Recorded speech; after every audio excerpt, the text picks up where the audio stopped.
Okay, we are live on YouTube, and I'm just going to admit couple more Zoom participants.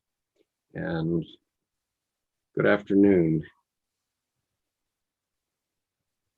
My name is Skip Conover, and I'm the host of Wisdom Path, along with my colleague.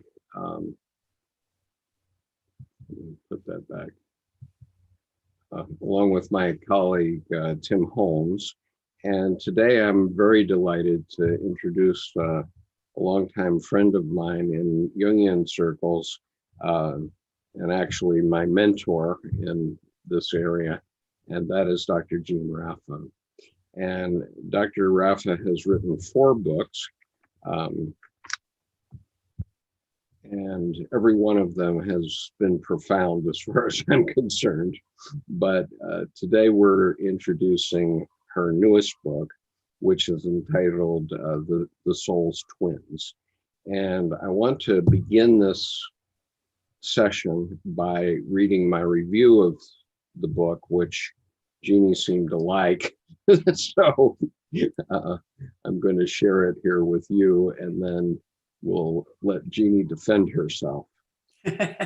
So, and you can hear me fine, Jeannie? Yes, very well, Okay. thank you. All right, terrific. Okay. Why is that? Okay. I'm going to put this back to review. Okay. Understanding and interacting with our life partner is perhaps the greatest psychological conundrum most of us ever face.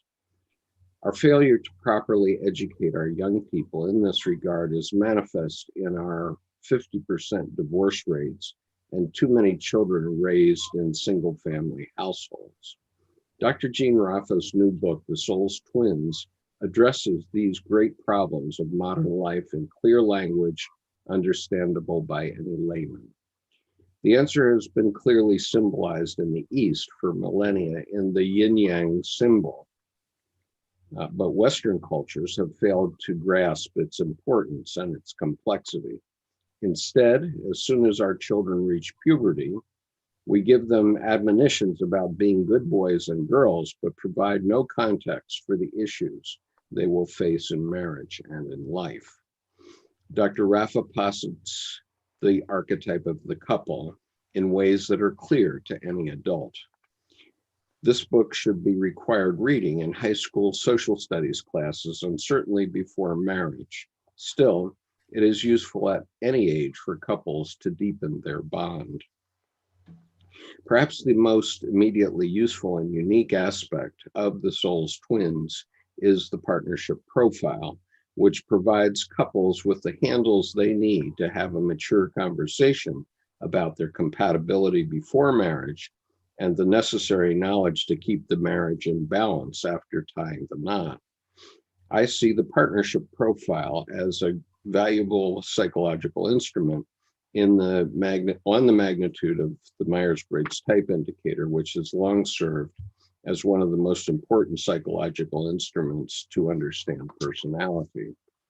Another sparkling aspect of Dr. Raffa's oeuvre has always been her discussions of the archetypes, which guide our lives and dictate our development.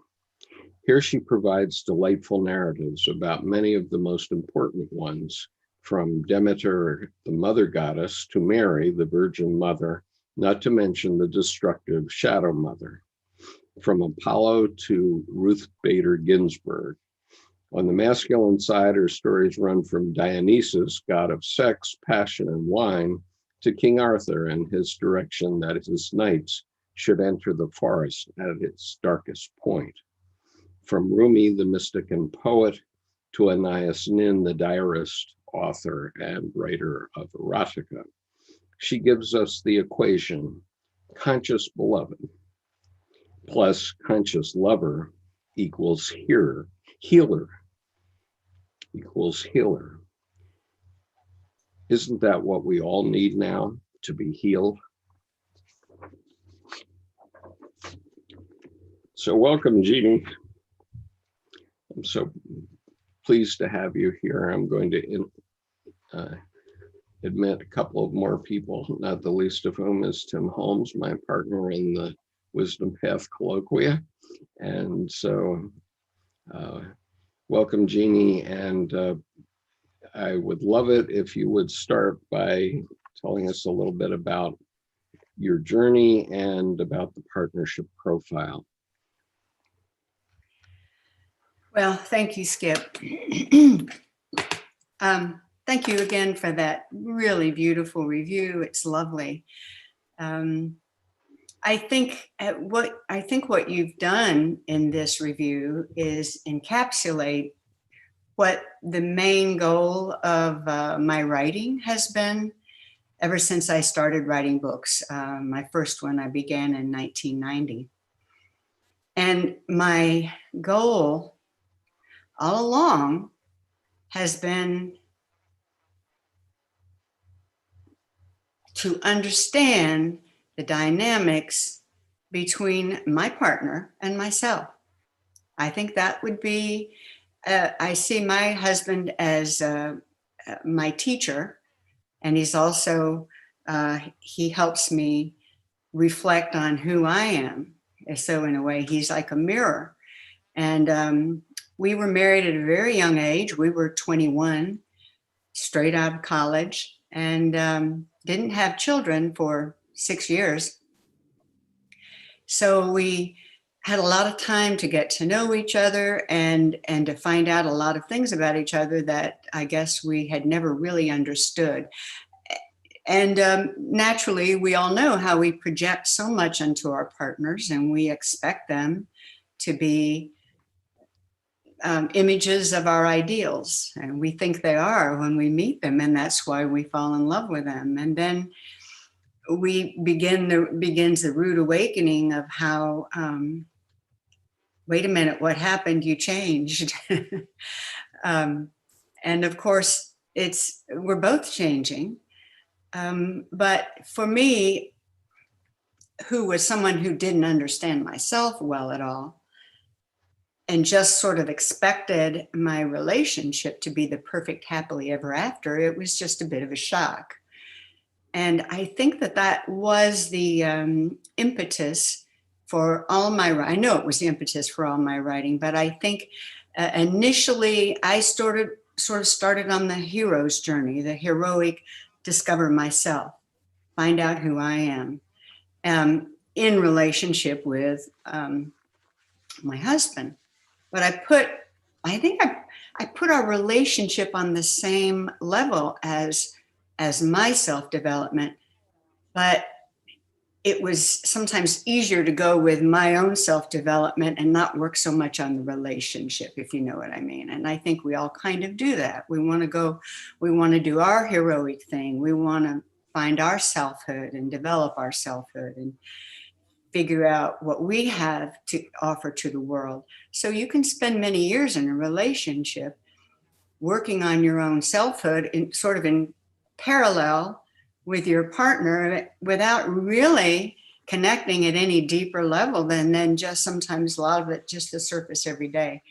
And I yearned for more, but I didn't know how to get it because I didn't know who I was. So the first half of my journey was all about, started out getting a degree in teaching, elementary school, then getting a master's degree in early childhood and elementary school. And then we still didn't have children. So I taught a couple more years. And then my husband finally had his doctorate, and we thought it was time to move. And then we moved, and then we began to have our family. So, and then he continued to develop his career, himself, and I began to be a mother, which wasn't the easiest thing in the world for me either. That's not an archetype that really came naturally to me. So the mother part, while was the most important thing in my life at that time, and I did a pretty good job. My kids are lovely. But that was a struggle for me to do that. And after about 6 years of that, I was definitely ready to get back into the workforce. I started teaching again, and then I got my doctorate, commuting back and forth, and all these things. Now we've got a family. Now I'm commuting to University of Florida from Orlando to get my doctorate. My husband has his doctorate. We have our jobs, and still, who am I, and what is our relationship about? And these were just these two things. Who am I? Who are we? Who are we together? Those were the driving forces in my life. And that's what I began to write about. And I think that what I discovered, well, I know what I discovered when I was taking my doctorate course. One of my professors, his name was Gordon Lawrence, he wrote a book called People Types and Tiger Stripes. Have you heard of it? Yes, indeed. Yes, well, he was my professor in the doctoral program, and he taught us about the Myers-Briggs. And oh my, the world, a whole new world opened to me of unbelievable hope and excitement, because suddenly I saw that all the things that I thought made a hero, which were all the things that my husband had and still has, I was so different from him in so many ways, and I didn't understand that. And then I took the Myers-Briggs and understood that it was okay to be different. I didn't have to be like him. And that was a wonderful, fabulous awakening, that I could be an introvert and he could be an extrovert. And I thought I was supposed to be an extrovert because he was an extrovert. So that's how little I knew myself at the time. So then I began, once I began to work more on understanding myself, and that's why I wrote my first book and my second book with the understanding of the Myers-Briggs, which was enormously helpful. And then came the time when I began to want more depth in the relationship, more intimacy, more understanding of the us. And so I moved from the me. I took the typical hero journey, the self-discovery part first, pretty much. And then Odysseus came home to Penelope, and that's when the real work began, right? And that's when the real work began for me too, because now it was time for me to decide who we are and how to put a relationship into the mix of who I am, and how to make room for that at a really deep level. So that is the background of why I wrote the book. Healing the Sacred Divide was my third book, and that was a result of that. Trying to bring the me into a we. And then finally, all along, I was working on the idea of the soul's twins, the idea that it takes always two somethings to interact to make something new, a three, a third. And the two can be my conscious ego and my unconscious self. But if they don't interact, there's nothing new that's going to come. The two can be my left hemisphere of my brain and the right hemisphere of my brain. The part of me that's very logical and literal and has objective knowledge, and the part of me that is imaginative and symbolic and finds personal meaning in things, and has feelings and emotions that need attention, and that's not just about objective, out there, conscious knowledge, but about the inner life as well. So those can be the two. They have to interact, though, before there's going to be a third new thing coming out of them. And so this problem of opposites has been tormenting me all along. It's been what I've been trying to resolve in myself. And this book is the culmination of that. Right. So, would you tell us something about about the partnership profile, though, and how that Oh, can work for some of our viewers and your readers? right.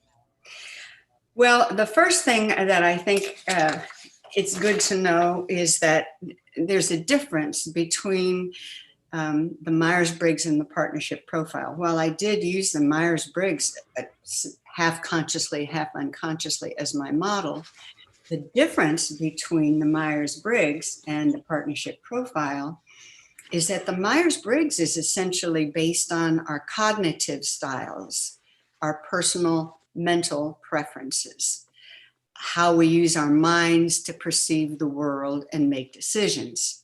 For example, what is the way we look at the world? What is our attitude toward the world? Are we an extrovert or an introvert? That's about me. And do I make decisions based on my need to be alone or my need to be with people? The functions of sensing and intuition are about perceiving and gathering information. How do I perceive? How do I gather information? We all know that. Thinking and feeling is about how do I make decisions. The lifestyle preferences are about how do I judge and how do I perceive.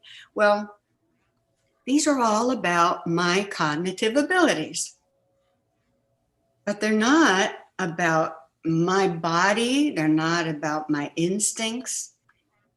They're not about the archetypes, really. If they are peripheral, and I didn't understand the connection, and I wanted to understand the connection. So I began to realize there's this whole other component that the Myers-Briggs does not include. It's all of the cognitive. It's not the soulful, physical, instinctual, bodily me and how I am as a physical being. So for me, the trigger to decide, and again, half consciously, half unconsciously, to pursue this direction was I saw Murray Stein, the brilliant Dr. Murray Stein, at a Journey into Wholeness conference near Asheville, Hendersonville, North Carolina, about 30 some years ago, 28 or 30 years ago at a conference. And he made the remark that we have 5 instincts and that the archetypes are images of the instincts. And that just blew me away. We have 5 instincts, and the archetypes are images of instincts. Why didn't I know about that? Myers-Briggs doesn't say anything about that? Well, what's that all about? So that really got me excited. I wanted to know what archetypes are images of what instincts. To me, that I thought that would take me deeper into myself and into the physical part of me. So that's when I began to start studying. And I was mostly interested in the archetypes that our culture perceives as being either feminine. Here we go with the two-ness again. The feminine principle or the feminine drive, whatever that is, and the masculine principle or masculine drive, whatever that is, because it takes the two again, right? So I'm thinking, what does that mean? What is a masculine principle? What is a feminine principle? What are the feminine archetypes? What are the masculine archetypes? So then I discover, of course, Toni Wolff's 4 structures of the female personality, of the feminine. And she seemed to think that her 4 feminine archetypes belonged to structures of the feminine psyche, she called it, right? The feminine psyche, meaning women, and yet so many people keep saying, well, people, that we all have all the archetypes. They're universal, right? Well, then surely if women have these archetypes, men must too, right? Because they're universal archetypes. So if women have the what is the instinct? Well, the mother, the Amazon, the medium, and the Hetaira, and their archetypes, then how about the Douglas Gillette and Robert Moore Jungians, who wrote the King, Warrior, Magician, Lover book about the masculine archetypes?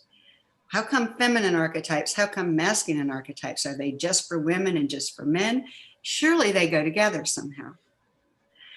And this is how I came up with the theory about the instincts. I started realizing that if we have 5 instincts, what if one pole, what if you put an instinct on a continuum? What if there is a feminine principle at one end, and that's a feminine archetype? And what if you've got the masculine principle on the other end, and that's the masculine archetype? Then maybe we're all somewhere in between. And what I finally realized, this was the final piece of the puzzle. What was the feminine principle? What was the masculine principle? And I stumbled across a discussion of Sabina Spielrein in the book Dangerous Method. It's a dangerous method. You all know that. In which Sabina Spielrein had told Freud that we all have a drive for self-preservation and a drive for species preservation. And I looked up that quote, found it in the original Freudian journals that he had written about. He wrote a letter back to her about that and said, yes, he agreed. We have those 2 fundamental drives, the self-preservation and species preservation. And the lights went off. Bingo. Individuation, self-development, self-preservation, that's the masculine drive. Species preservation, relationship, connecting with otherness, connecting with the otherness in ourselves, not just developing my ego and my outer world success, but discovering my inner world opposites and helping them to unite as well. Not just uniting with my husband in the outer world, uniting with my inner opposites, my inner archetypes of masculine and feminine. So that's how it all came about. So then what I came up with was how they went together. So we have an instinct for nurturance. Let's take that as the first instinct. The instinct for nurturance is about how we all need to be nurtured. We're born needing to be nurtured. We're born wanting to nurture others. Our mothers smile at us. Our mothers feed us. We smile back at our mothers. We get pleasure out of interacting with our mothers and with our fathers. And we begin to want to please each other. We begin to want to give pleasure to each other and enjoy each other and connect with each other. And so those first bonds are all about nurturing and being nurtured. Not just nurturing, but also being nurtured. And then, so what would be on the opposite ends of that? Well, mother and father, of course, mother and father. And the mother is the one who is more into the species preservation. And again, I'm not talking about the feminine gender here. I am, of course, but I'm also not. Archetypally, I'm talking about the fact that every man has a mother archetype in him. And he can mother. He was mothered. He knows how to mother. He can mother. And he also has a father archetype in him. And so does every woman. So I know how to father. I can mother and father my children, whatever that might mean. And what it means to me is I can work for my goal of species preservation. I can work for my goal of self-preservation. I can work for both in myself and with my children. And so my book describes how those show up. How does the father's self-preservation, what are his qualities? And by the way, there is one more piece of the puzzle. I learned from Joseph Campbell that there are 4 aims of Eastern philosophy, 4 aims that humans have in life. And they are lawful order and moral virtue. That's the first one. That goes along with our instinct for nurturance. Mothers and fathers want to teach their children. They want to pass on the traditions. They want to pass on the traditions about how to live with society. They want to pass on how to cooperate, how to keep laws, and how to do it with character. So lawful order and moral virtue, that's what the mother and the father archetypes do for the instinct of nurturance. Then the second instinct, well, I should say the second goal first. The second goal is power and success. Who then, what are the feminine and the what instinct does power and success go with? The instinct for activity. We choose to do things, to be active, to get up out of our beds and off of our chairs. We choose to go out, go to take classes, take violin lessons, study to be a teacher, study to be a psychologist, learn to be a cook, learn to be an artist. We are active in pursuit of our self-development, our individuation, and our self-preservation so that we can earn livings and provide for ourselves and our families. We also do these things to preserve our species. We want to be powerful and successful, and that's the goal, to become powerful and successful. That's the goal of the instinct for nurturance, power and success. I want to be powerful and successful, but I also, for me, what is my definition of success?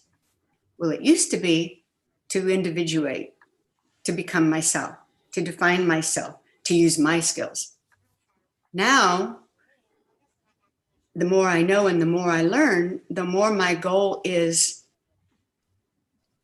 the more idea of success is to raise my children to be loving, kind, giving people who know how to be in intimate relationship with each other, who want to help others and not just themselves, who want to support their partners and not just themselves, who want to share what they've learned, who want to teach it and come back to their communities with useful knowledge that makes everybody successful.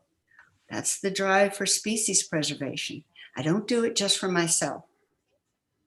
And so I have paired the queens and the warrior as the 2 ends of that instinct for reasons somewhat different. And I believe they make very good sense because I see the Amazon as just a female warrior.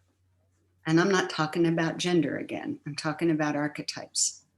I think that there is another feminine archetype that better suits the instinct for power and the goal of power and success and the instinct for activity. And I think that is the queen. I believe that that is the kind of energy that one comes into after years and years of serving, developing one's own skills. Certainly in the life of a woman who spent her first half developing her skills and raising a family. The queen is the one who begins to assume her own authority and who begins to use that authority to help to create more power and help others find more power and success in the world. And the warrior does the same thing. He does it in the name of the drive for self-preservation. She does it in the drive for species preservation. There have been some fabulous queens, if we're talking historical gender issues now, who throughout history, who Queen Elizabeth I, she was this queen. She worried about her people constantly. She cared about the people. She really wanted to serve the people and be a mother to them and be a queen to them and be sure that they all shared the wealth and it wasn't just the people at the top. Well, I don't know how well she did at that, but that was her goal. So the idea is that success becomes, it goes from having personal power or from having power over to becoming powerful in oneself, in one's own authority, powerful in one's ability to use one's skills to the very best benefit to everybody, and successful because I've honed my skills and I've shared them and I'm using them for the betterment of all. I do that in my books. Some of you do it in your art. Some of it do it in your teaching. Some of you do it in your therapy. You're sharing what you know for the betterment of society. It's not just all about individuating. It's also about connecting. So I'll go quickly through the other two instincts, and then there's a surprise at the end. So first we had nurturance, whose goal is lawful order and moral virtue. Then we have the instinct for activity. The goals are power and success. The third instinct is the instinct for reflection. And our goal is to be released from delusion. We want release from delusion. Well, when I discovered the Myers-Briggs, I became deeply reflective, started doing my dream work, starting understanding myself, and became more self-aware, more aware of my shadow. Myers-Briggs was great at helping me see my shadow and helping me understand that I was as responsible for any problems I had in relationships as was the other person involved. So the instinct for reflection helped release me from the delusion that I was the only person who the world revolved around.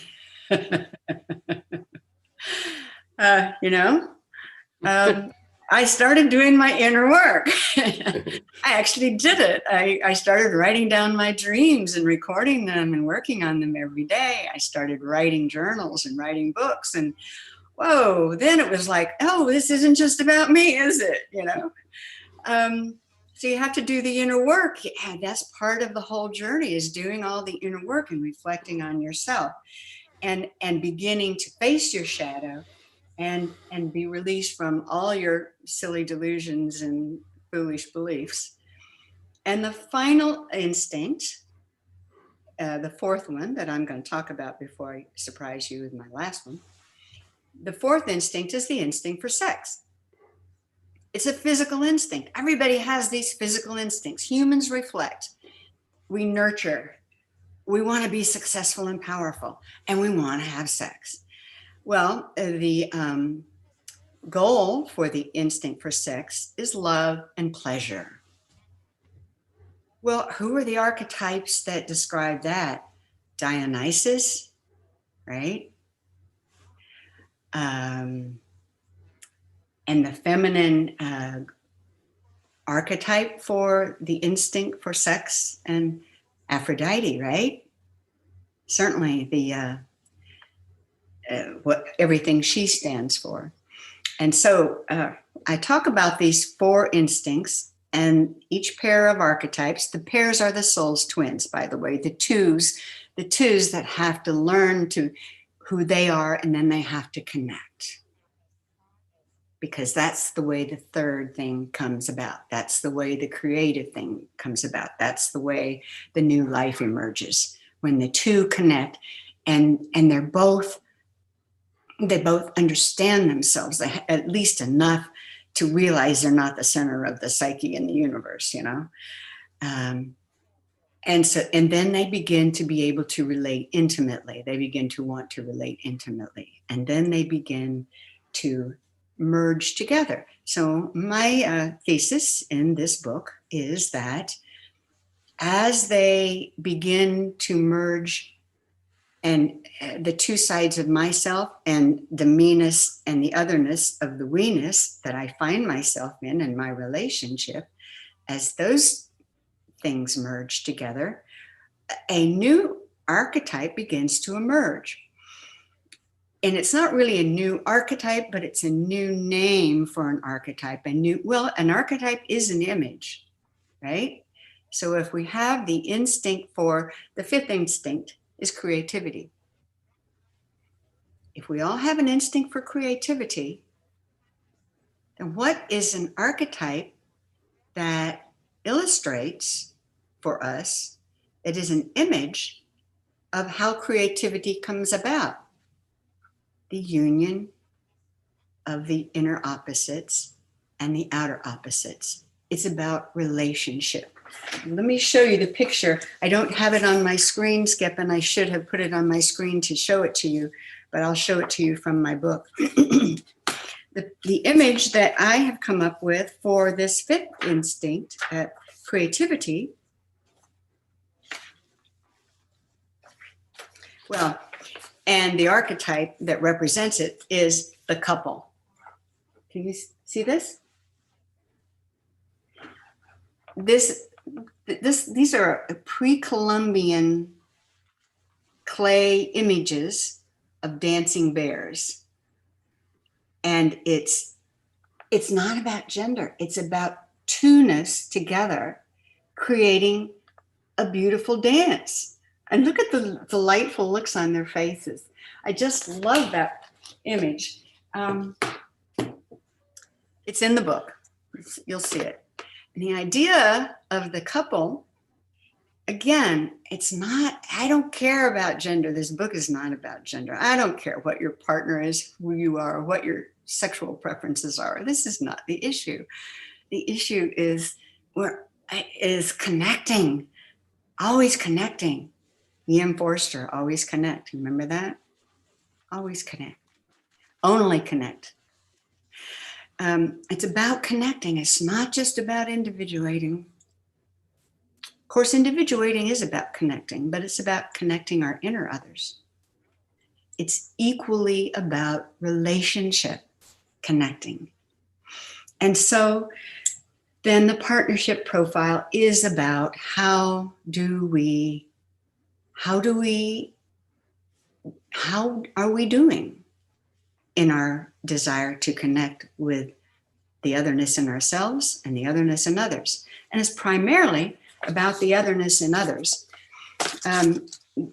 Here's an image of the first page of the partnership profile. You see we've got paired statements. It's in the book, and you'll see it when you look at the book. But there are paired statements, and there are 20 paired statements in the first part of the partnership profile.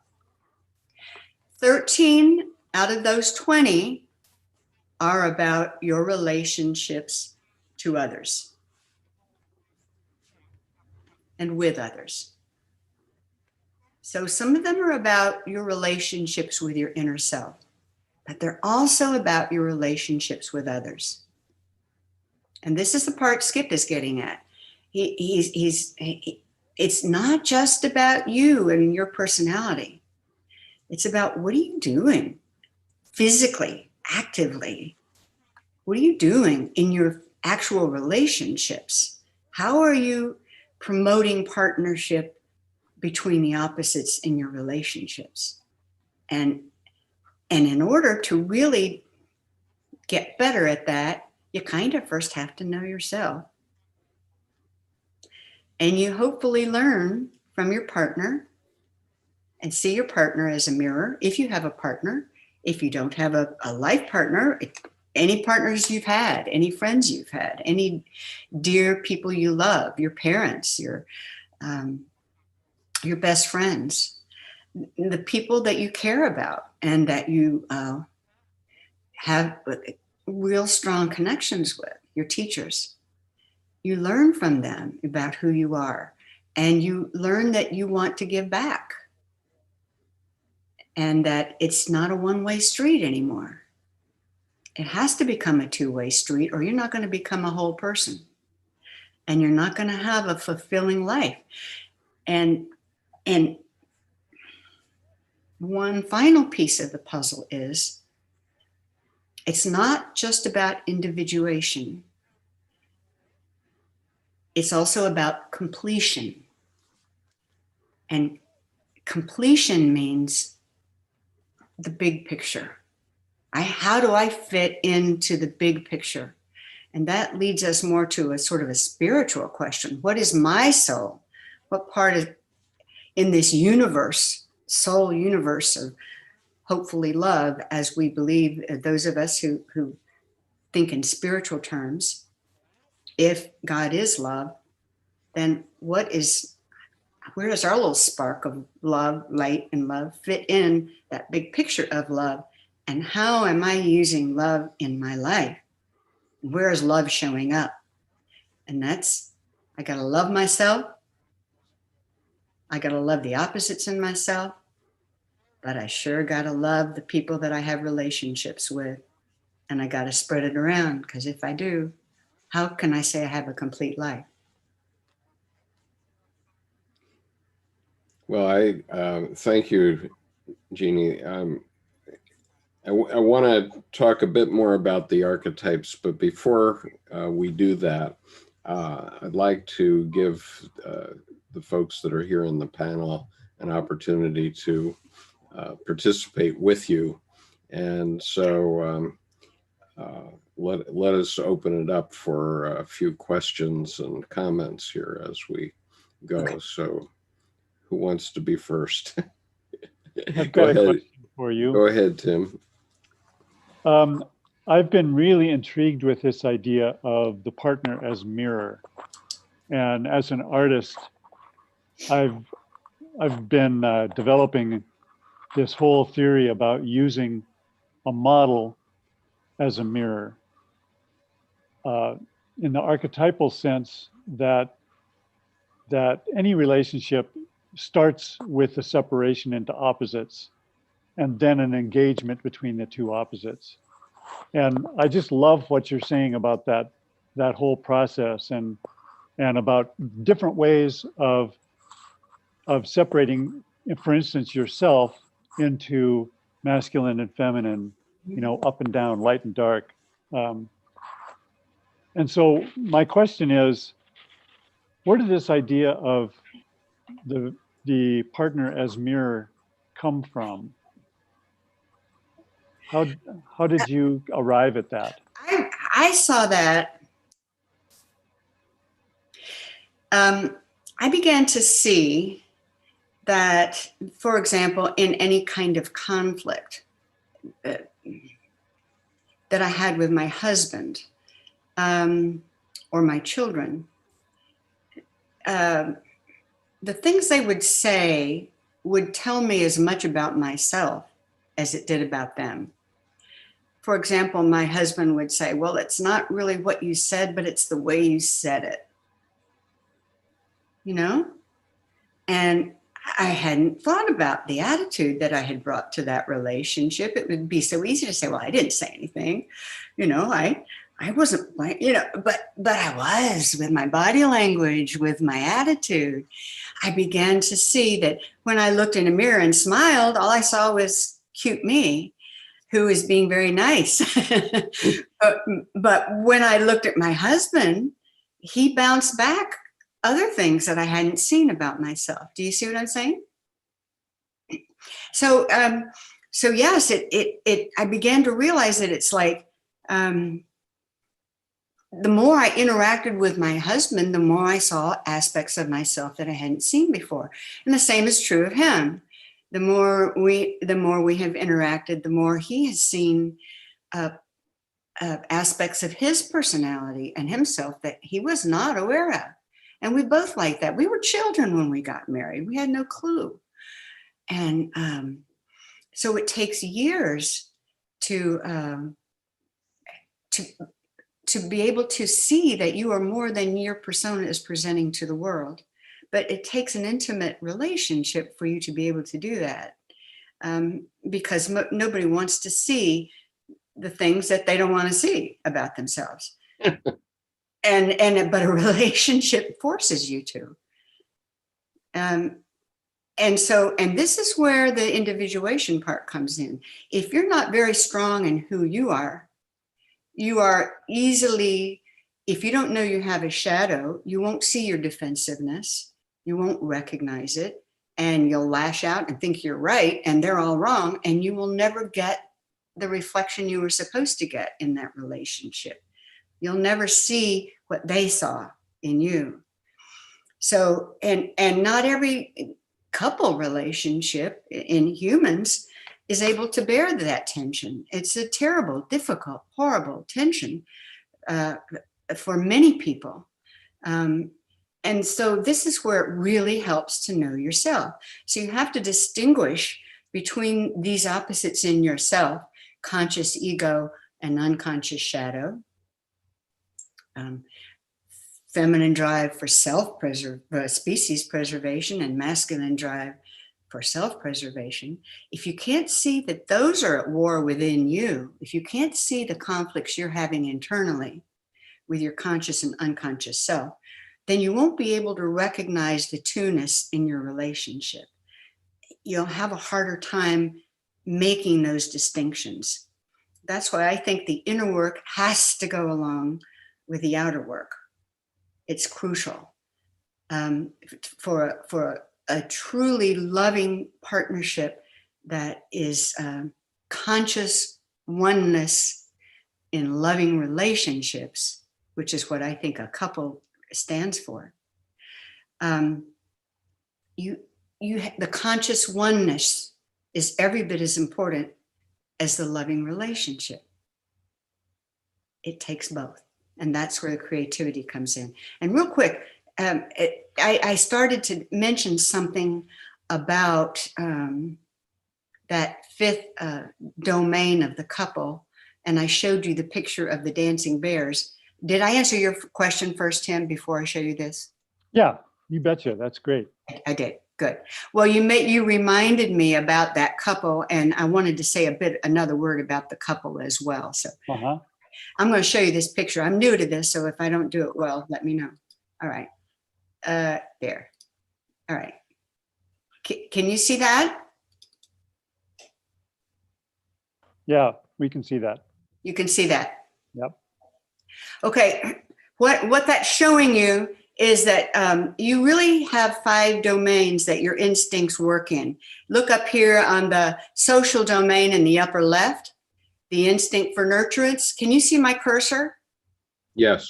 Yes. Okay. The instinct for nurturance, mother, father. Their goal is lawful order and moral virtue. That's one domain. The instinct for activity, queen, warrior, power and success. You see, that's one whole circle here. Then we have our cognitive domain, which is mostly what I think that the Myers-Briggs talks about. This is the domain of mediatrix and sage. And I didn't think I told you those 2 archetypes either. And their goal is release from delusion. So that is another domain of our whole selves. It's not just the me self in the cognitive domain that I think I am. These are parts of my whole self. And so the final is the emotional domain, love and pleasure, the instinct for sex, the beloved and the lover. But notice how they overlap in the center here. That's the key point that I want to make about the partnership and the couple. And this is when you start to make these distinctions about how you use your other instincts and archetypes, it begins to come together into that central core. Now, you're all Jungians. Tell me what that central core and that outer circumference remind you of. Mandalas. The what? Mandalas. Well, yes, of course, mandalas. And what archetype do we call that central archetype? Self. The self, yes. Unconscious and collective unconscious. Yeah. So these are mandalas of the archetype of the self. this would be your whole self, and this would be your spiritual core, your center, your spiritual core.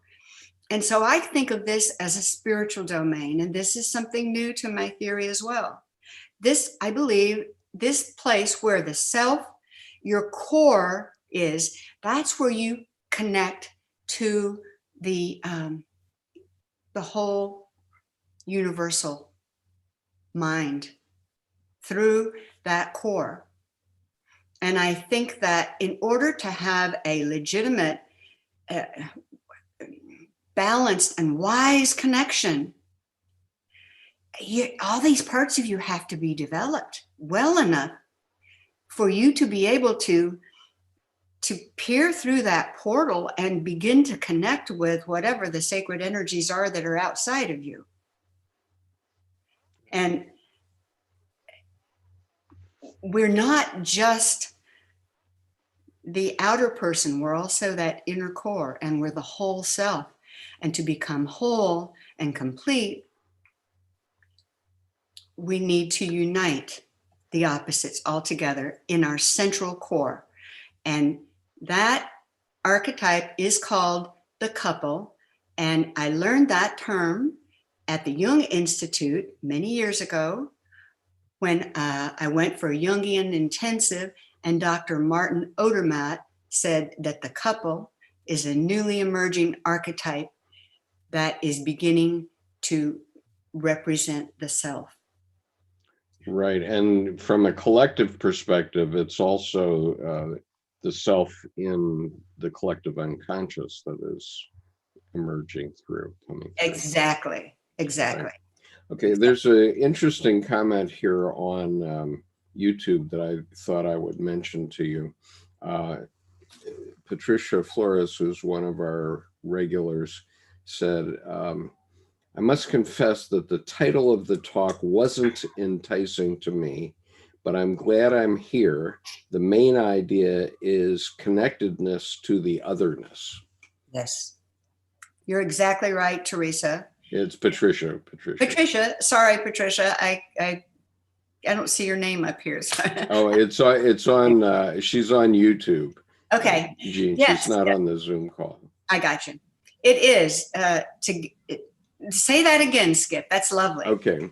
I must confess that the title of the talk, which is The Soul's Twins, of course, the title of the talk was not enticing to me, but I'm glad that I'm here. The main idea is connectedness to otherness. Yes. Or to the otherness. It's all about connecting with yourself and distinguishing between your inner opposites so that you can unite them and connect them. Now, that was Cain and Abel's problem, right? Yeah. You have to distinguish to connect. If you think that you're the only one that counts and you can't see the significance of the otherness of the other. Cain couldn't see Abel's significance. He only saw his own. Couldn't connect. Right. Started the whole problem. We have the same problem. You know, we have a very hard time connecting in this world today with other people, other belief systems. Right. Healing the Sacred Divide is all about that. And this book is about that in the end as well. I talk quite a bit about the things like the Me Too movement and the stereotypes that divide us because of our gender or our age or our race or our religion. The divisiveness is rampant. I in my lifetime have never seen it be more painful and more obvious and more. Well, we have to see it in order to resolve it. We have to know we have to see it. Yeah, we have to know we have a problem before and it we seems can to me solve it. that one of the things that globalization is doing is forcing us into that realization. So we can in fact look at this year as a separation between the masculine problem, which is exemplified by Trump and the whole phenomenon of power politics. And self, not the big self, but the ego self. Yes, yeah. Yeah, I'm thinking of the parallel conflict between the personal and the collective. And on the Gotcha. collective level, you've got this masculine problem of power politics, as opposed to the feminine problem of the coronavirus, which is all about being in relationship. And because, if this had happened 100 years ago, we wouldn't have had to deal with that. But because of globalization, all of a sudden, all of us are global citizens, and we are affected by what happens in China, regardless of how you feel about it.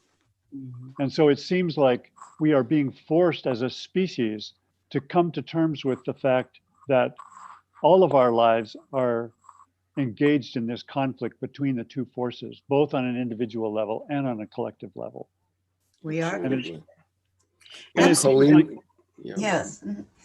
I love your fifth, the fifth place to get to or bring into the subject is the creativity. And that you indicated how the opposites usually have to do with something that's very negative or that we see as very negative or dark. And so it's hard to take it in. And I think that it's important to recognize that that's the key to the creativity, though. That's what creativity wants, is to bring together the light and the dark. And so if it's just sitting in lightness, it repeats itself. It doesn't go anywhere. It needs that dark energy or that opposite part of ourselves to come on stage in order for something else to happen. Exactly. Is Colleen, is that how you pronounce your name? Yes. Mm-hmm. Yes. Exactly. And we are taught as children to think of it in terms of good and bad, light and dark, aren't we? I mean, it's like the brain, we have a bicameral brain that automatically wants to say, well, it's either this or that. Well, in truth, there's a corpus callosum that relates the two, right? That's where they connect. So you don't create the newness with this side only. Or with that side only. So it's not just about, we have a tendency to see the dualism in terms of good and bad, but it's not. It's also self and other, and known and unknown, and loved and unloved. I mean, any pair of opposites, it's a problem of opposites is what it is. And we have to distinguish without calling the whole, one whole side bad and the other whole side good. That's not the solution. The solution is making the connections between them. And I love it, Colleen, how well that applies to art, your teaching of art. Well, and the other way around, how important the creativity is in the relationship. Yes, absolutely. It's a two-way. It's that third force, connecting creative idea that makes the difference when something new is born. Yeah, that's the newness, the creation. Yeah. Well, Miles has a question. I see, Miles, yes. We're ready for you, Miles. Oh, you're muted, Miles. You're muted. Miles, you're muted.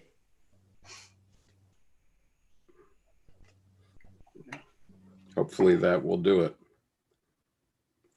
Okay, I'm having, I don't know, my internet is slow or something today. How's my sound? We You're can okay. hear you now. Okay, well, this is fantastic. I need to buy another book now, both for my relationship with my wife, which actually has been perhaps suffering because I seem to have, at my later age here now, shifted to that mothering instinct of focusing on species preservation. And your concepts definitely apply to international relationships.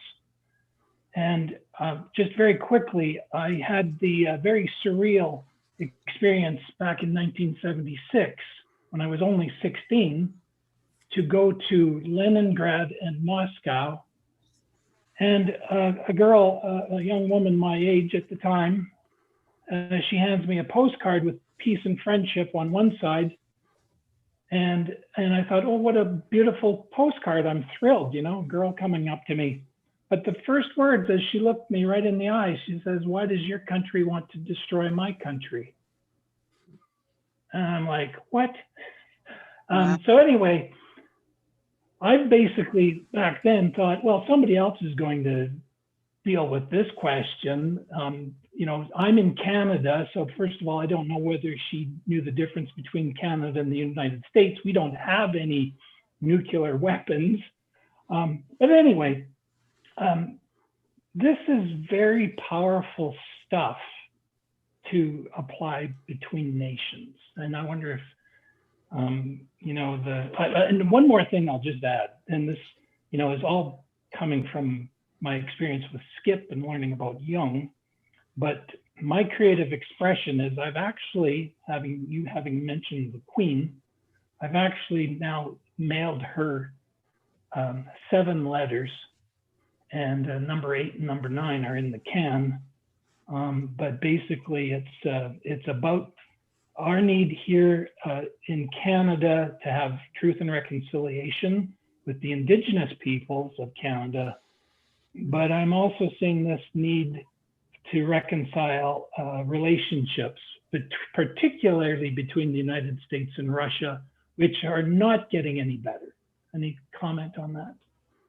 I totally agree with you. This has global impact. If we can begin to learn how important it is to understand the shadow of our nation and see the damage that it has done, and that's very hard for American citizens to accept, because we've been the good guys for a very long time.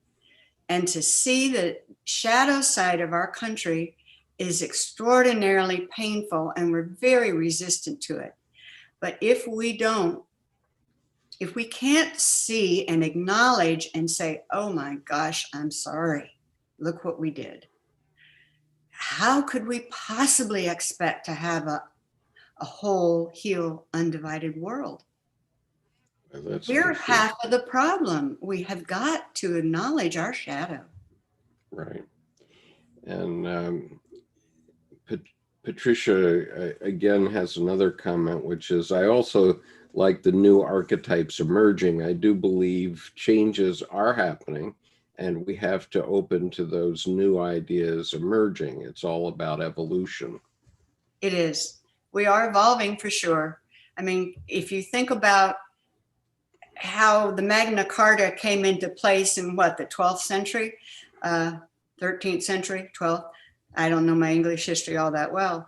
That was the first sort of declaration of independence. Before that, it was all kingdoms and clans and tribes. And then they came up with that idea. Well, that was, 1800 years ago, no, 800 years ago. And we still haven't gotten democracy completely right. We're working on it, but we are evolving. Well, it's not only evolving, it's also just developing, because every infant that's born is a wild animal, and they don't know anything about how we live and how we should live. They learn it all from their parents. That's right. And so it's also about how we're developing our young, which is what I think is hugely important for general happiness in the country, because it's the fact that we don't do it properly, and we don't teach our children about their own psychology is what causes also so many divorces and so many breakups of marriages, and children being brought up in single family households where they don't understand the interaction between the couple. And so if we can understand that the couple is a thing, and it's always developing, not only sort of in a generic term that you can write about, but in the context of every single couple is different. And we have to understand that that's happening. I believe you're absolutely right. I think that the educational system and economic, at least giving minimum wage, for heaven's sake, economic and educational are our two biggest problems. These two issues, because as long as people are poor and suffering, they're going to be angry and hostile and frustrated. And as long as they're ignorant, they're going to use that anger and hostility to lash out against whatever's around them. So I just think those are the two crucial factors. If we want to heal our country, we have to start at the bottom with educating our children from the ground up. And that's why I loved your quote so much. Thank you for that. Yeah. Yes. Go ahead, Jordan. Thank you so much, Gene. I working with Martin Buber with I and Thou concepts, and then Julian Jaynes, The Origin of Consciousness and the Breakdown of the Bicameral Mind. Wonderful pieces, but it's always been, okay, this is a good idea to move towards. But the corpus callosum, putting the brain together, instead of getting there and always inferring that wholeness is important, instead of utilizing so much the word wholeness, what I find is so groundbreaking here is you don't play that civil war of you should have both. Right. You take the continuum and you started there, but then you pair them as you go along, and they are never not together. And to me, there's a serious capital V verb there that evolves how we can go ahead and not walk or crawl, but run with these concepts, and not just people who have gotten it from academia and up high and have had it for years, but not been in a place where others even understood it. Oh, that's all nice and pie in the sky, but that's, people don't think that way. And that's what I find is so groundbreaking about the Soul's Twins is just from the get-go, you never left the couple out. It was always both and also you quadrated Myers-Briggs off into a piece. And these other books I love, but they're always looking at a monocle. And when you microscope in, you eclipse out all the other stuff. And even if you talk about wholeness, you've excluded it. So in your book, I think the question I have is, besides the fact that it applies at every scale, personally, personal to partner, I and thou, family to community, person to family. What do you feel is one of the primary modes we can utilize to enact this in the world? For me, it's absolutely fundamentally, in my case, two things. When I was in my mid-30s, I decided that I wanted to love more than anything else. I wanted to choose love. I thought that I didn't know how to love because of what you're saying. We talk a good talk. I could talk a great talk about love, but what does it mean to love? What is the verb?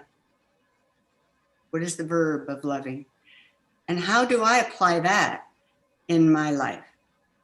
And I wanted to be the verb. And that became my major goal when I was in my mid-30s. Kind of a classic midlife crisis time, The other thing was to do my own inner work and stop being in my head with all my reading. I don't ever stop reading. I don't mean stop reading, but I mean get out of my head. Get out of my head sometimes and get into my body and into my life and notice what's around me and begin to interact with what I have here right now and do my practices. So for me, my practices, my main practice was dream work, because I began to work with the images and the themes and so on of my symbols and images of my dreams to begin to understand and to see my shadow. And that was the first thing. You have to do the work. You have to do your own work. And to me, the work is about learning to love and learning to know yourself, or choosing to love every day. every minute if you can. You know, it's a choice, it's an action, it's a verb.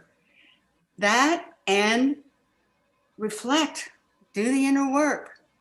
Pay attention to what's going on in here and stop pointing over there. Yeah.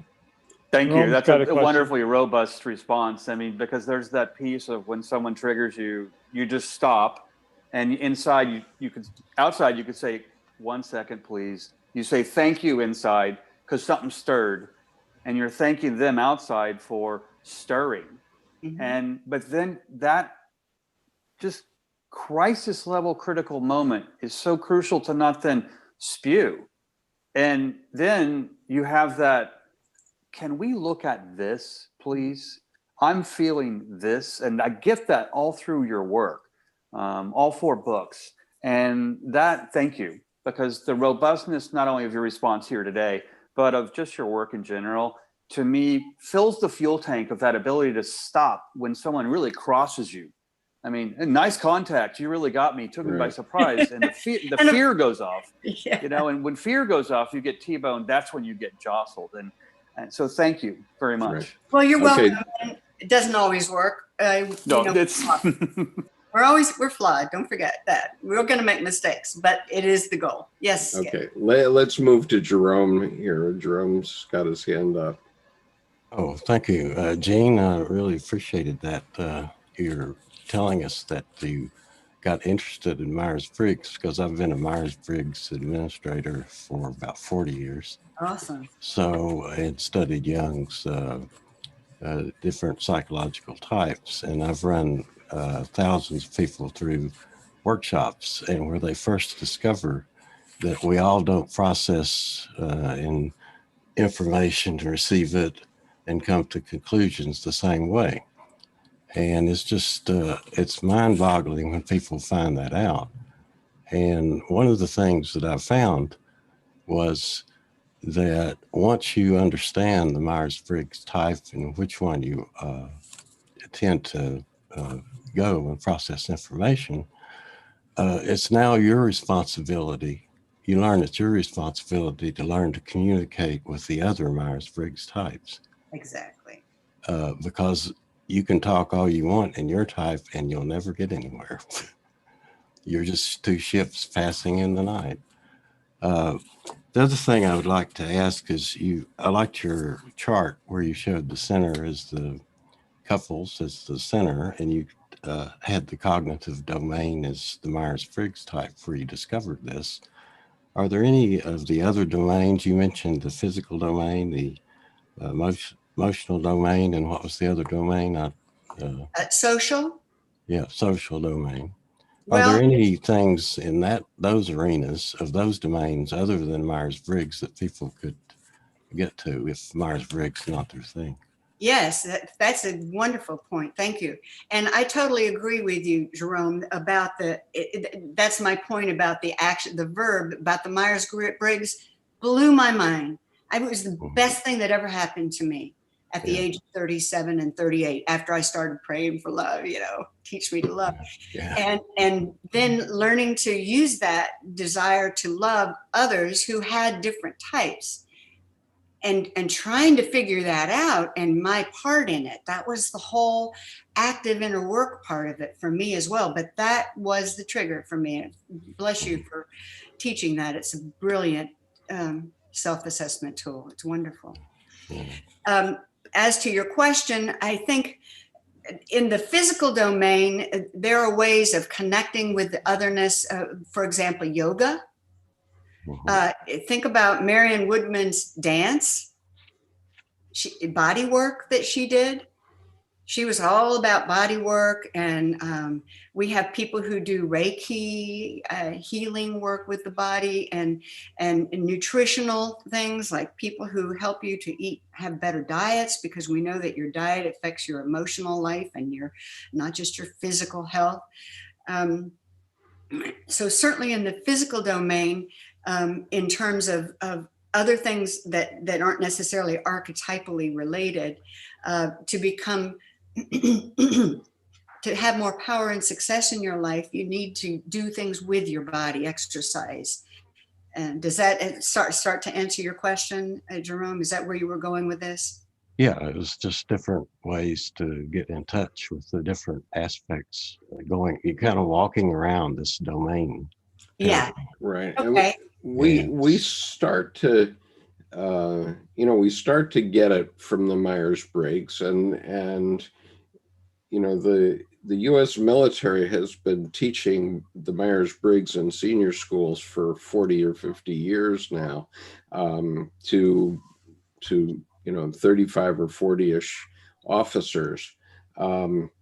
But they're not really about love in terms of what it is they're presenting. I mean, it's not soft like Reiki or yoga, but on the other hand, what is the role? Let's think about it for a minute. What is the role of the military? And that role is to provide an environment in which we can do this work. And from a collective point of view, it is the same thing, and it's something that all people that are very aggressive need to think about, because I never imagined that my role as a military officer was domination. I always regarded my role as peacekeeper, and as one who makes peace. And by that, I don't mean killing all the enemies so that they're not complaining anymore. I mean, making an environment in which we can live our lives peacefully and happily. And, that's a collective role, but it's nonetheless very similar to what you're talking about, seems to me. Okay, there's a couple of other comments here.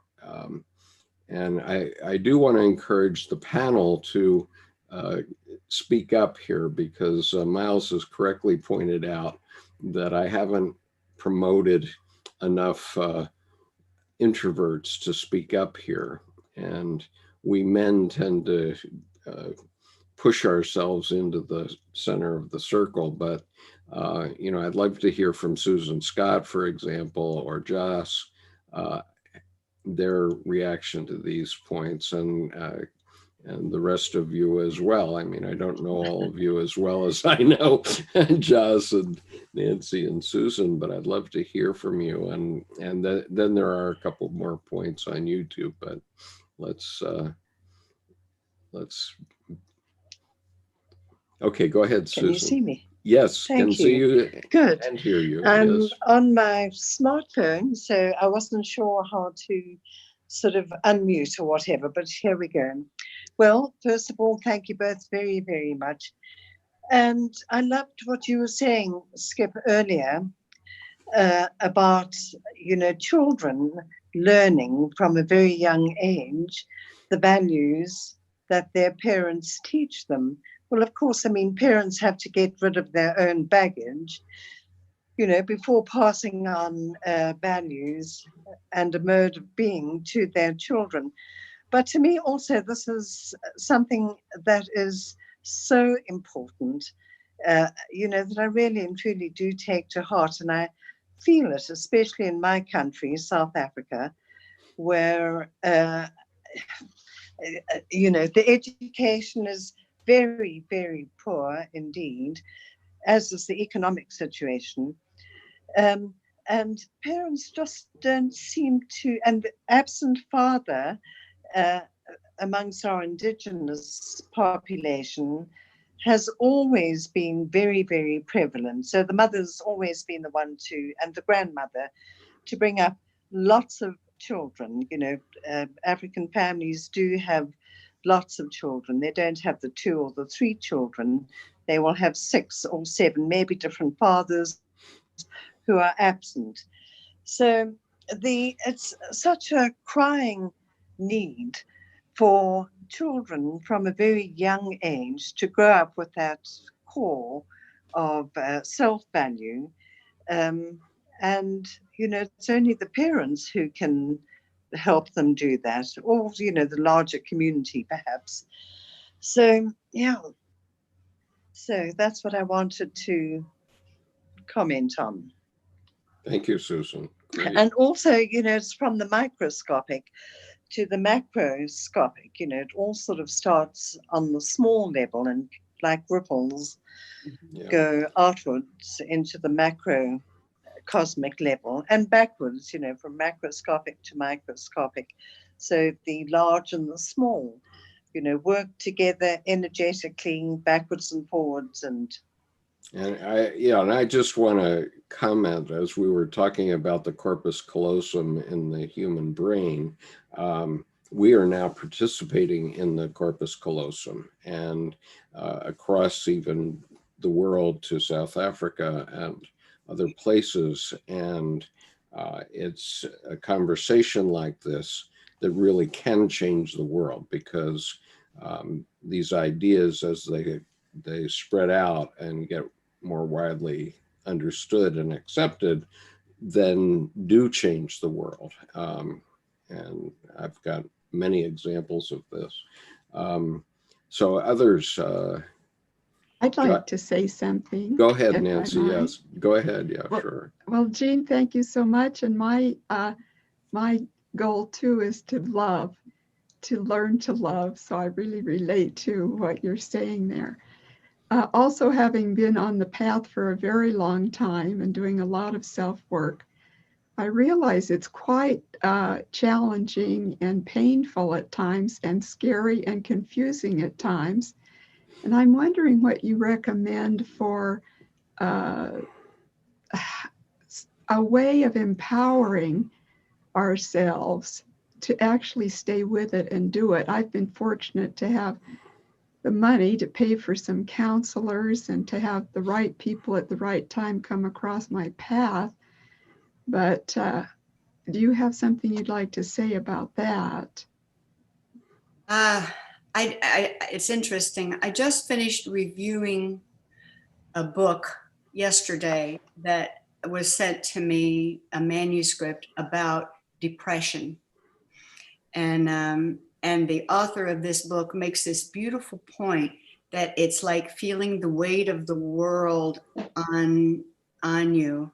And the way to get out of it is to take action, to get up and to take it step by step. And I think that metaphor of just doing something every day. What I did to keep myself writing, for example, because writing for me is a spiritual practice, not writing my books, I'm learning about myself, and dream work is a spiritual practice, and I write down my dreams and work on them. But I also needed some physical exercise. So I told myself things like, I used motivators like, all right, if you exercise, if you do your yoga for 20 minutes, you can write. Because writing was what I wanted to do. So I would bargain with myself, talk to your, the two parts of yourself that are having a conflict, the part of you, the little child that's saying, give it a name, you call it your orphan or your self-pitying child that wants to quit. It's too hard. It's too painful. I don't want to do this anymore. Don't make me do it. I can't do it. I can't do it. I can't do it.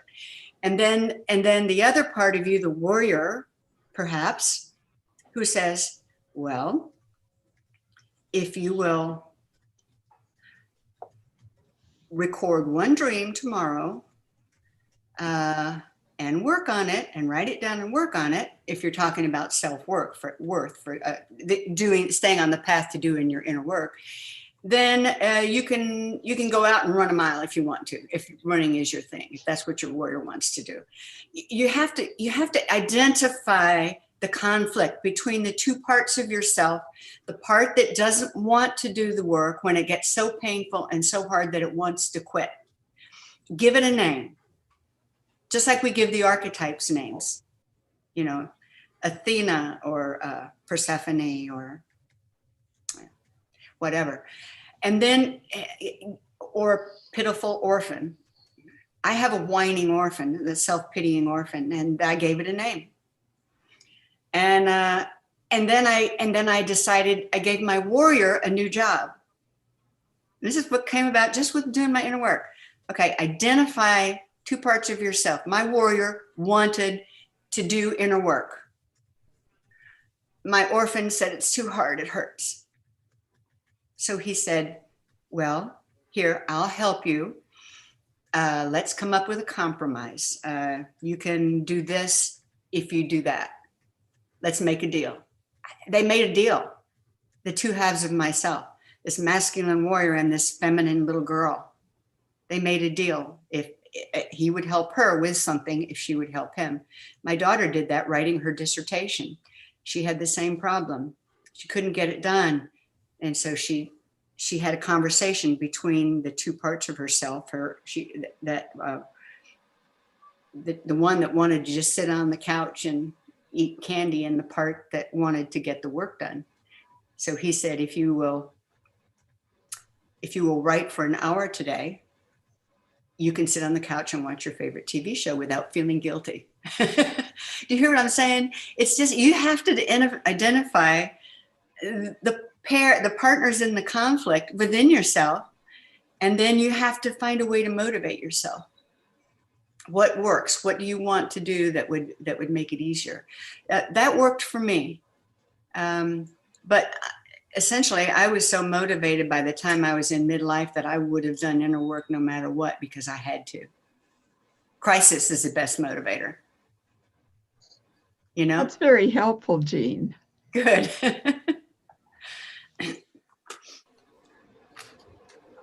Okay.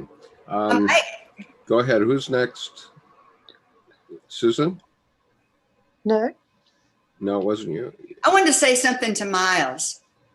May I say something to you, Miles, about what you said?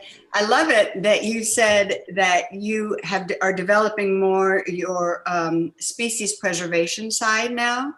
And there's a story in my book. Skip, do you think I should read that real quick, or do you think? Yeah, sure. Go ahead. We have some time. Okay. Well, there was somebody, I did a workshop on the partnership profile some years ago, and there was an elderly man. He was in his 80s, and he said, here's his story very quickly. I proudly served our country in the Marine Corps until my retirement. I know now there was a lot about it that I didn't like, but I didn't think about things like that in those days. I did my job and I did it well, and I was proud to do it. When I retired, my wife and I bought a home and things changed. She says it's her retirement too, and she's done with cooking and cleaning. So I started helping and found out I love to cook and plan meals and buy groceries. The old lady next door has a hard time getting around, so I go over there and fix stuff for her all the time. You know, odd jobs like putting on a new doorknob with a better lock, fixing plumbing leaks, repairing things that are broken. Sometimes I even do her grocery shopping. When she's sick, I cook meals for her. My wife won't do things like that. She stays home and reads and paints. But I love it. I'm done with all that macho stuff. I'm glad to be rid of it.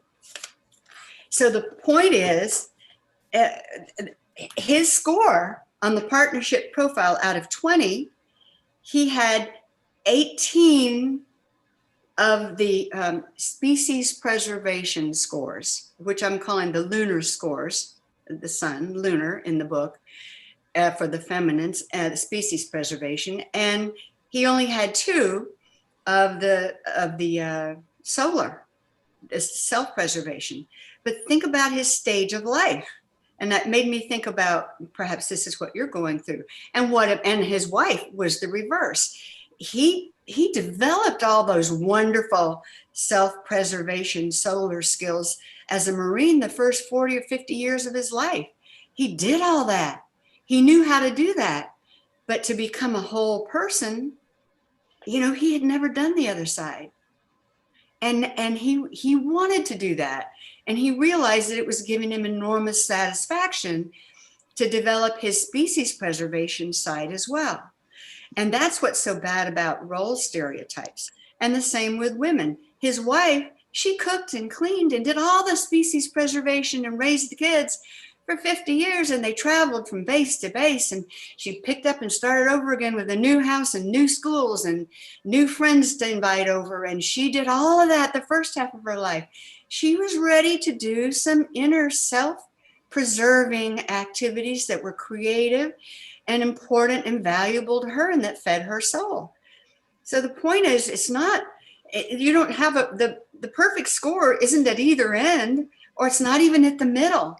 It's wherever you are now and whatever you need to become complete, wherever you were and wherever you're going. And that's the secret of the partnership profile you'll find when you do it. So when you mentioned that, I thought of you. I hope you enjoyed that for you, Miles. Thank you, Jane. That's excellent. Yeah, and Miles, you had another question. Okay. Here's another question. I've been rather troubled by this article from the American Psychological Association. You might not be able to read it, but I'll read it out for you.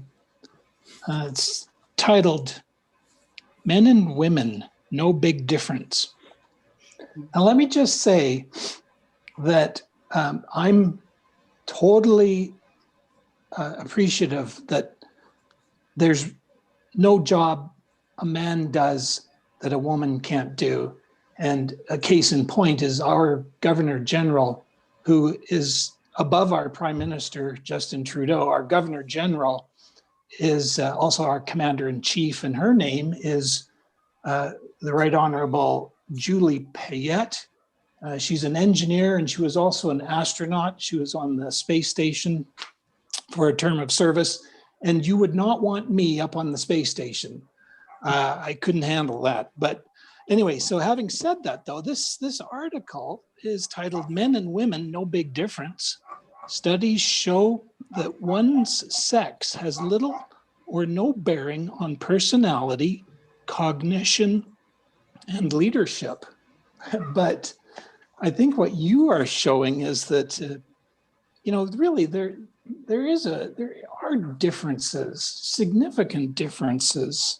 And you've pointed out that your focus is on, the more the instinctual and the bodily that women are more in tune with. So anyway, if you want, I'd love to get this article to you for you to look at it. But I don't know, if you look at a planet of 8 billion people, and if half of us are men, and we have attributes that they say there's only a few main differences that appeared compared with women, men could throw farther, were more physically aggressive, masturbated more, and held more positive attitudes about sex in uncommitted relationships. Well, that's going to have global implications, I think.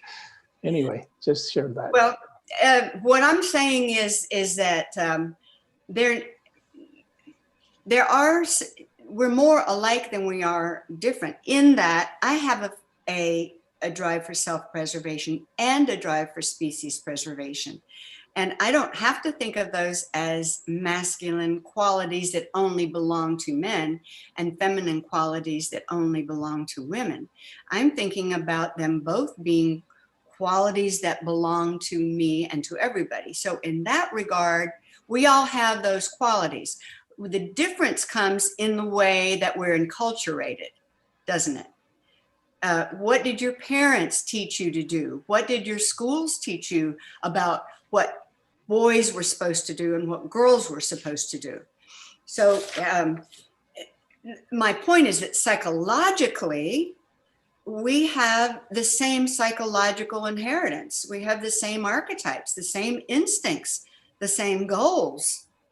We're human beings with all those similarities, and we can find out all those things about ourselves and develop all those things about ourselves and learn to love and become whole human beings that can become healers. Or we can believe in the enculturation of our society and stay one-sided and refuse to open up to the other side.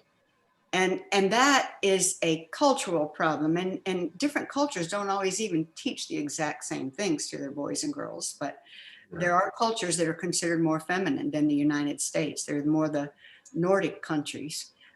United States, Great Britain, Japan, and Mexico are the most masculine countries.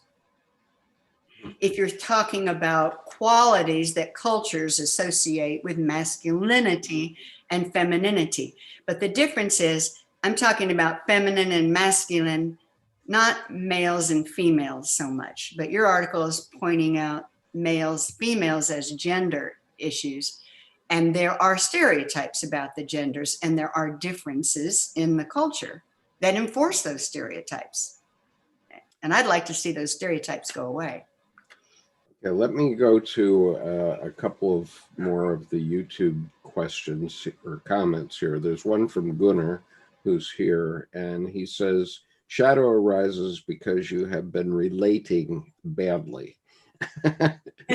And we have to relate better. And then Raquel, one of our regulars during the week, says, hi, everyone. So how can we channel the inner knowledge of the couple archetype to a better society? I mean, going from an internal learning to touching those that are not as close to us as our not as close to us as our family.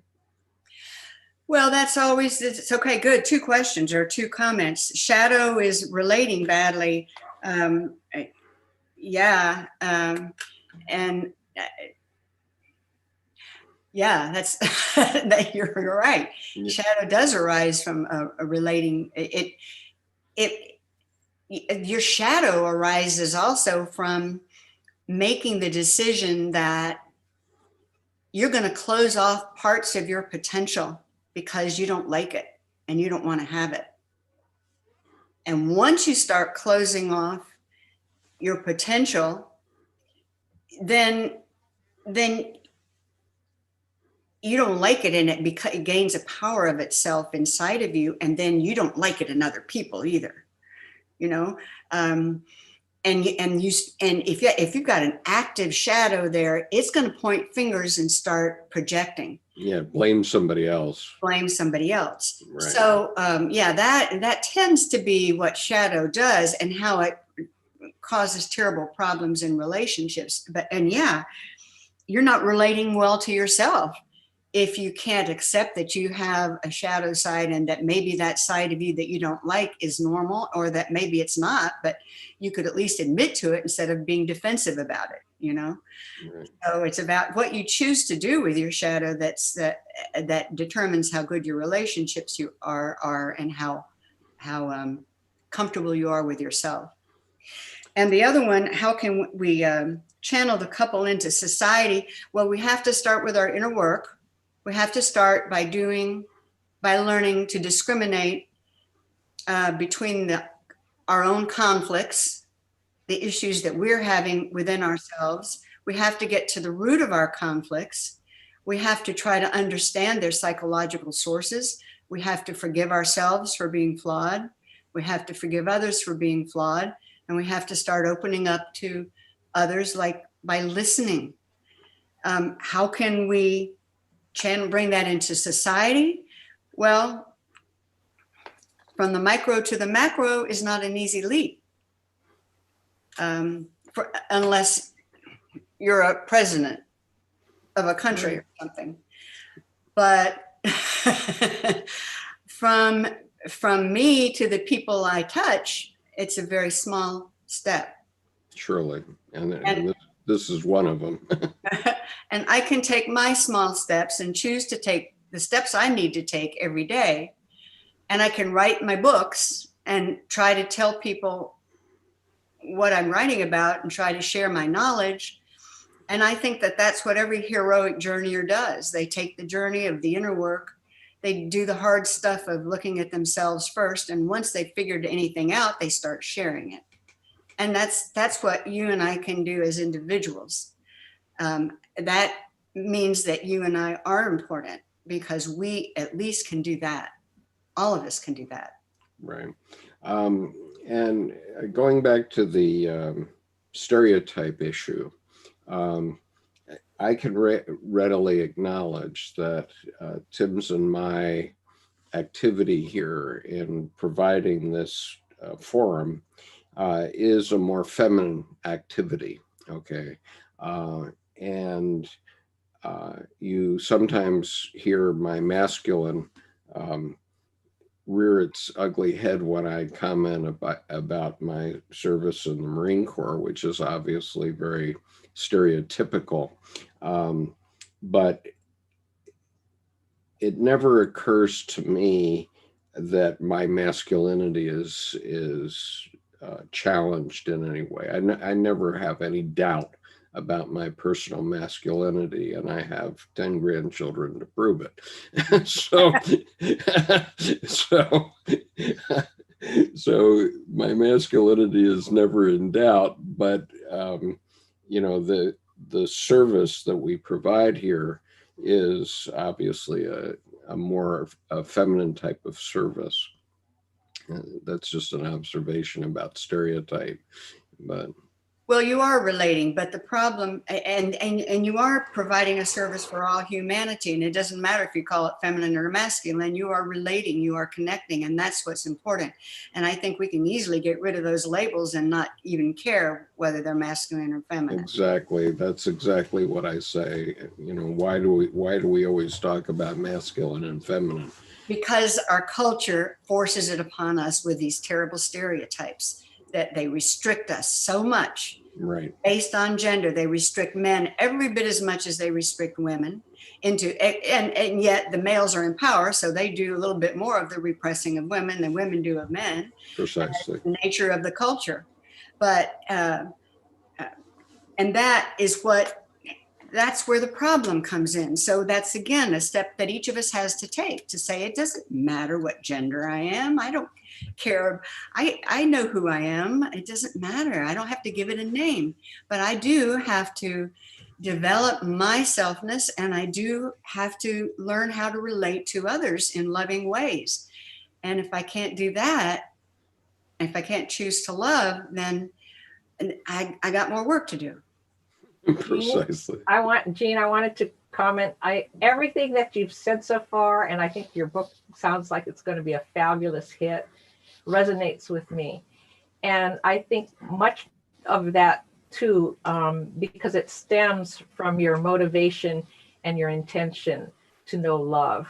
Mm-hmm. And just like Miles, your favorite song from Journey, I want to know what love is. Mm-hmm. I think that is, that's the bottom line. It is. There's a ancient martial arts quote that is one of my favorites, and it goes, "The key to life," and the key is spelled K-I, which means chi. Mm-hmm. The key to life is relationships, and it's the relationship to get to connectedness. But the question is how to connect, and it involves the big C, which is communication.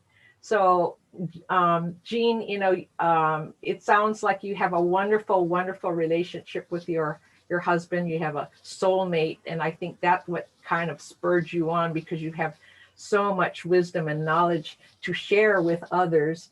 And like Patricia from on your YouTube channel there mentioned about connecting to otherness, to the connectedness to the otherness. I think that's a really important statement right there, because it's not just one person, but many. And the more intimate, the better. So the closest relationship are our best teachers. So with that, I was hoping you would maybe help others by maybe giving them a little bit of some advice, Jean, about how to connect through like communication. Because I know it when I was practicing psychiatry, the number one, when a patient comes in order for me to make a connection, I had to create some sort of rapport. And that rapport was to find some commonality and common ground. And oftentimes we would have to start off on a light note and make a connection by sharing what we probably could agree upon. And I found that like play and sometimes shared food, sharing food, that's nurturing, or some ideas to make that rapport and connection. Jean, what are your clues that and wisdom that you can pass on to others? That's such a wonderful question. I agree with you that there are certainly the family community food sharing things are always inviting people and connecting and over food, and those are wonderful ideas. What I have learned, I've written about in this book and in the last book about connecting when there are conflicts, which has been really the thing that I have been struggling with, how to learn to communicate when you have a difference of opinion. And for me, what my husband and I started doing way back was we would have Saturday morning talks when we would, the rules were one person talks at a time and says whatever they need to say. 2, they say it without anger or name calling or anything like that. 3, if that anger or the shadow comes up and they start to feel it, they admit it. The talker or the listener, but the listener. 4, the listener does not say a word. The listener listens. The talker talks, explains the position as long as the talker needs to explain the position. The listener listens.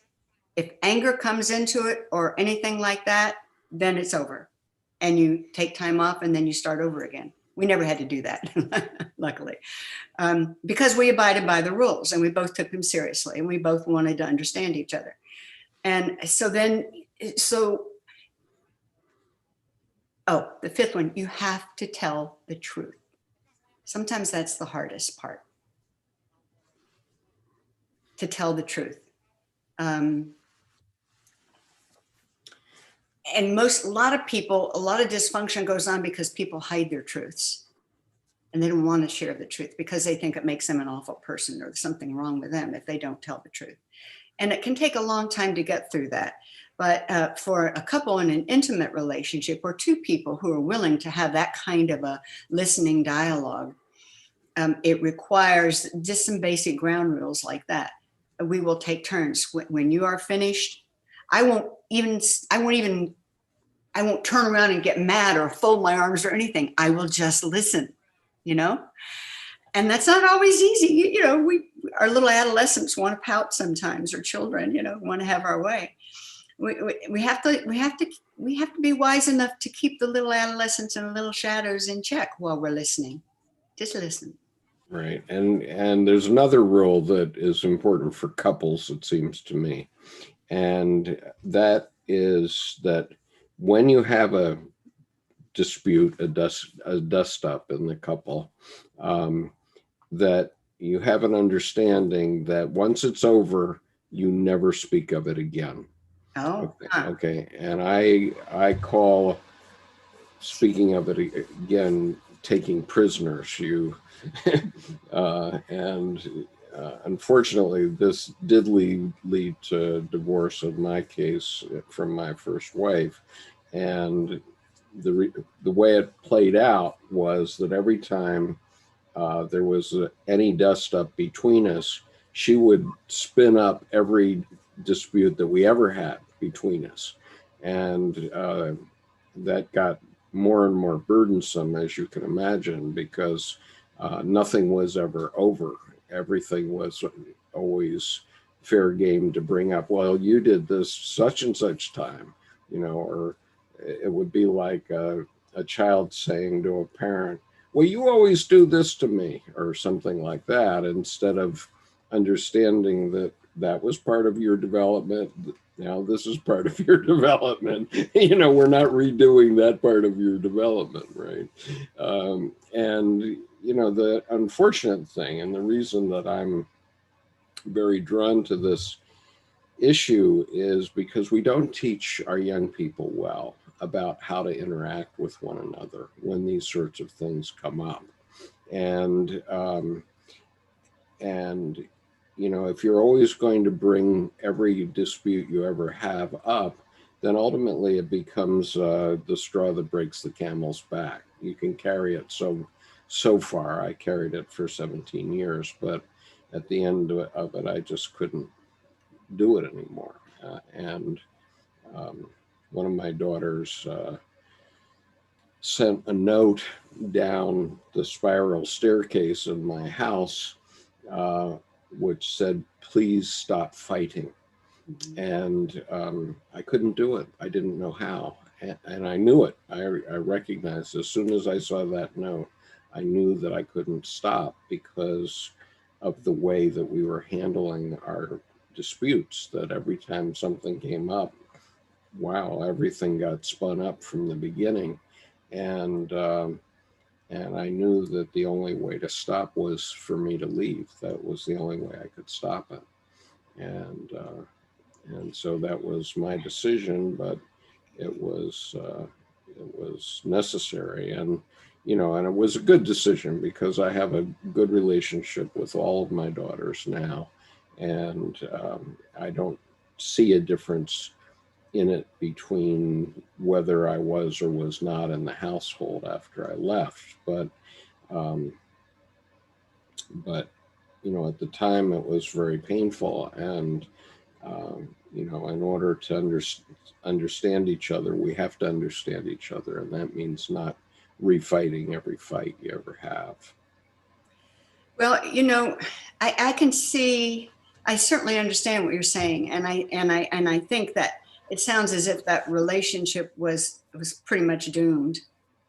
Well, it was doomed by the lack of proper education about psychology, okay, Yeah. about the development, the transformational development we go through that, you know, we get from the archetypal teaching, which you have been teaching me for the last 10 years, because that's how you have mentored me along the way. And I really appreciate the fact that you have mentored me in this regard. And so anyway, let's Can I say one thing about that? Yeah, sure. That was not a rule that we made. And maybe it was a necessary rule for you all to make. And maybe it works for a lot of people. I found that our ability to understand each other grew in little baby steps. And sometimes there were issues that we could both, you know, in our discussions, we would take turns. One of us would talk, the other would listen, and then the other one would talk, and the other one would listen. And sometimes by following that, having that procedure, we could see that this old issue is coming up again.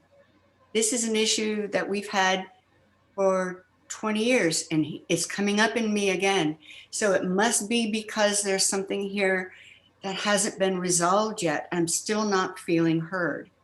And in my case, it was, I had to use I tried very hard not to bring up old things, but there were times when I did, because I had unfinished business, but because I also knew I had unfinished business, and so did my husband.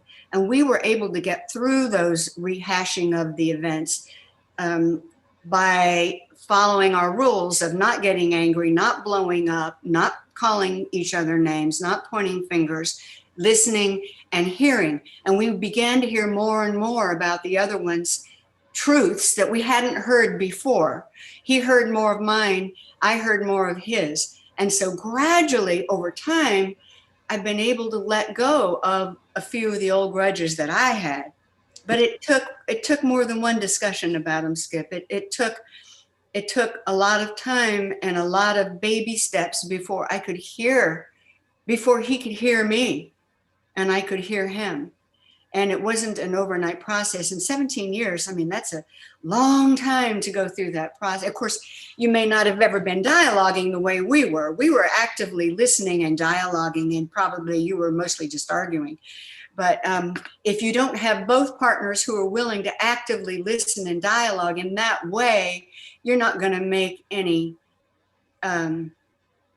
you're not going to grow any out. You're not going to make any forward motion. And in that case, it's doomed. If both partners don't want to do it, it's not going to happen.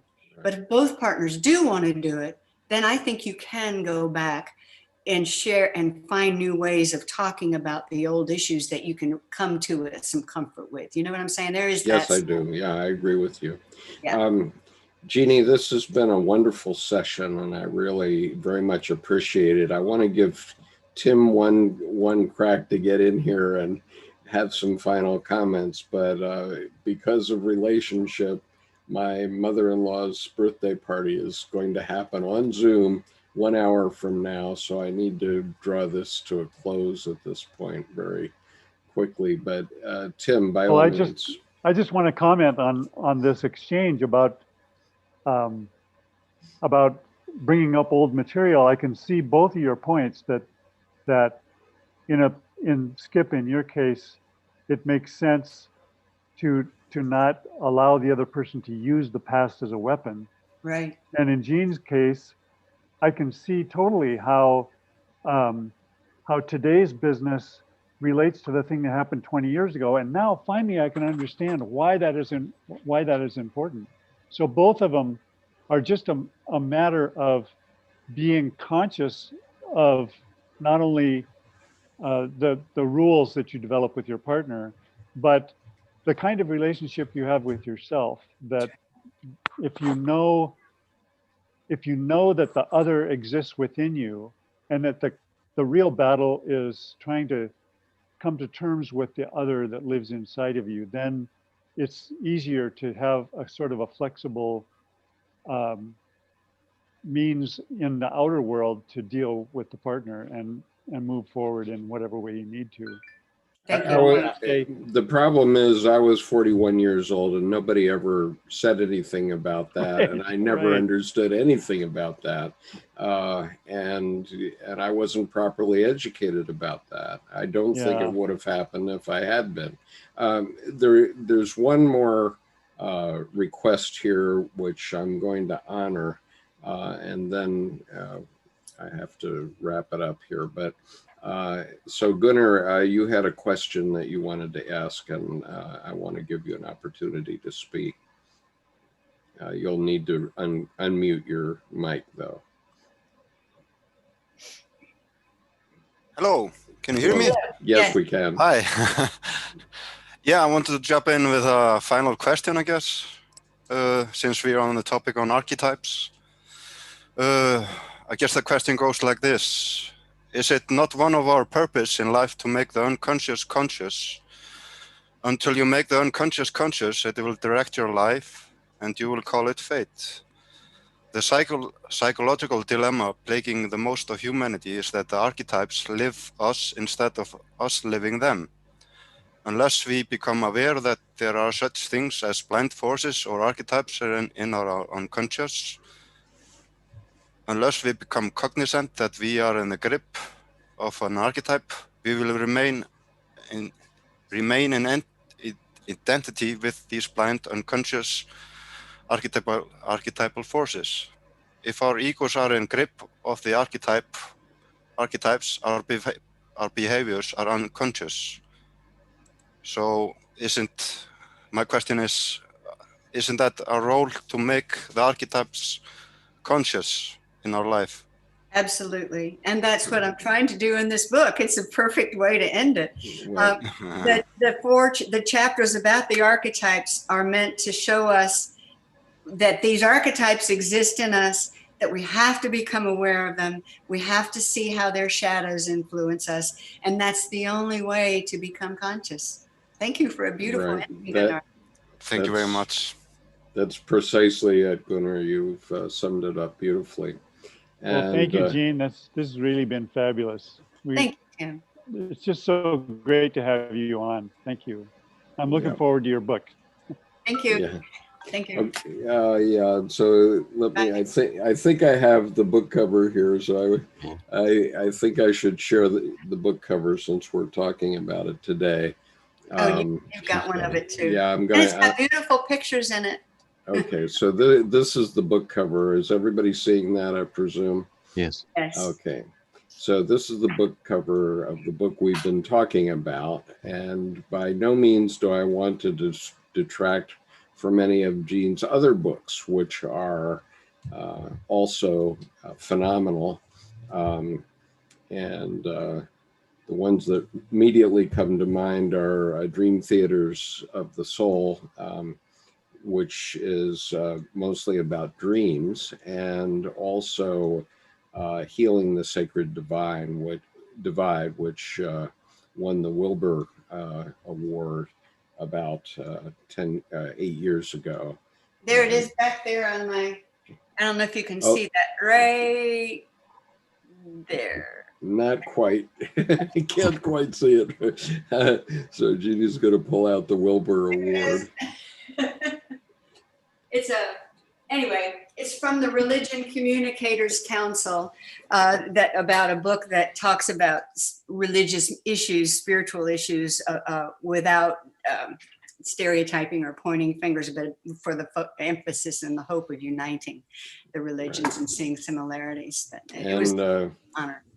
And you will see why I have special feeling for that book, because it showed up in my mailbox one day in manuscript form, and Jeannie asked me to comment about it for the book cover, and I was extremely moved by the book. I'll leave the story for another time, but if you buy Healing the Sacred Divide by Jeannie Raffa, you will see my comment on the book cover, on the dust cover, right under Jeannie's picture. So I was particularly honored by that. Thank you, Skip. That was so wonderful of you. Thank you. And thank you for your newest one. I love it. Thank you so much for your friendship. You're quite welcome. And thank you, all you lovely people. I really enjoyed talking with you so much. It's been such a pleasure to meet you and talk with you. Thank you. Thank you. Okay, so Thank peace. Take care, everyone. And next weekend, we will be having a session with Colleen and another session with Melissa Townsend on Saturday and Sunday. So if you haven't signed up or registered for our mailing list, please do so. And I look forward to having a talk with Jeannie again sometime soon. So peace, everyone.